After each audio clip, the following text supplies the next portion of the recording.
Quand une organisation réussit à mettre autant de monde dans les rues d'une ville, donc réussit logistiquement à fermer toutes ces rues-là, à négocier avec tous les pouvoirs policiers, tout ça, et on était très soucieux d'être professionnels. Alors, les gens nos interlocuteurs, nos partenaires, trouvaient qu'on était très professionnels. Ce qu'on disait qu'on allait faire, on le faisait. On disait qu'on pouvait pas faire, on le faisait pas. C'était très clair. Et donc, on a bâti notre réputation d'organisation professionnelle. Donc, après ça, vous bâtissez une crédibilité. Puis après ça, quand vous dites, ben là, les aménagements cyclables, ça en prendrait à telle place, on commence à vous écouter pas mal. Et parallèlement à ça, on a développé toute une expertise sur comment aménager des voies cyclables. Donc, j'en parlais un petit peu, nos voyages en Europe. On commence à participer à des réunions dans les années 80, puis beaucoup dans les années 90, on participe à des congrès mondiaux. Il y a un congrès qui s'appelle Vélocité, qui regroupe en Europe des organisations cyclistes, mais aussi des planificateurs urbains, des politiciens qui veulent faire bouger les choses en faveur du vélo. Pas juste autour du vélo urbain, vélo tourisme, oui, vélo urbain, mais toutes les sphères du vélo. Et donc, on participe à ces congrès-là. On entretient donc des liens, des contacts avec des organisations internationales.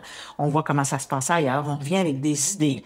Et donc, ces idées-là, tranquillement, on essaye de les mettre en place, de les organiser, de les vendre à des partenaires. Et donc, ça marche.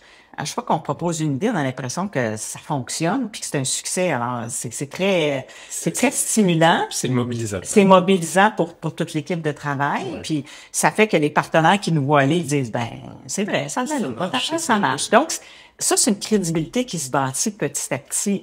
Et donc, on crée à Vélo-Québec un département avec un ingénieur, Marc Jolicoeur, qui supervise un département de recherche et d'expertise.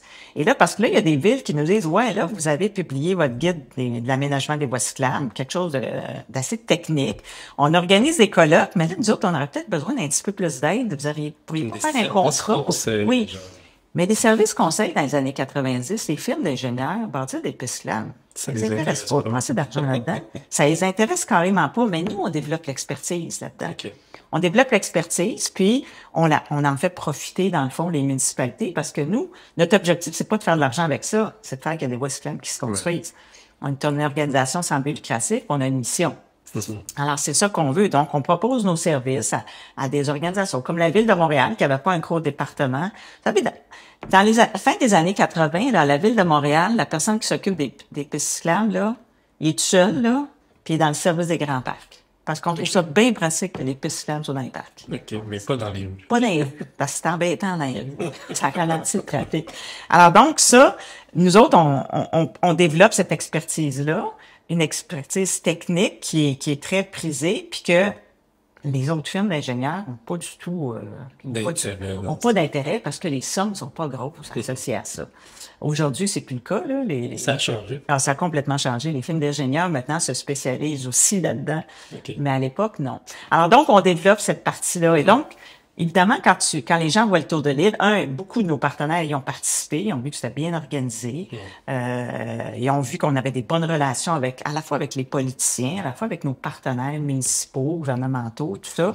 Alors donc, toute cette crédibilité-là s'installe peu à peu et on reconnaît à la Vélo-Québec un sens très professionnel, dans le fond, de faire les choses. Alors, ça aide beaucoup. Mais le Tour de l'île puis les événements, c'est pas la seule chose que fait Vélo-Québec, mais à cette époque-là, c'est la plus grosse branche de l'organisation et c'est même la tâche à l'île de l'organisation.